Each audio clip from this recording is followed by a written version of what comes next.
olan ikinci qardaçlı 9 peyvəndimizi də edirik. Bu peyvəndi yenə də bir daha deyirəm, yəni etməyimizdən qorxmuruq. Bunu da deyimsək ki, normalda hətta 9-10 yaşdan icazəmiz var istifadə eləməyə.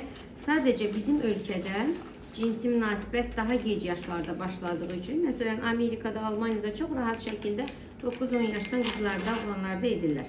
Amma biz hər dəfəsində bunu vurğuluyoruz ki, bizim ölkədə daha gec olduğu üçün biz bunu hardasa belə deyim 15-16 yaşlardan sonra, yəni mən öz təcrübəmdə etmişəm və qızlara da məsləhətim odur ki, cinsi münasibətə girməzdən öncə, yəni ilk cinsi münasibətdən öncə mütləq etsinlər ki, hər hansı bir növə yoluxandan sonra etməyək ki, hansısa bir növün daşıyıcısı olmayaq.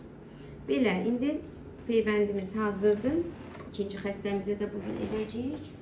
Oyumuzu belə bu şəkildə belə saxlayırıq. Bilirəm, biraz pasiyentim iynədən qorxur, amma narahat olmayın. Deyəcəksiniz, elə bu idi mi? Hiss eləyəcəyiniz bu idi. Bitir.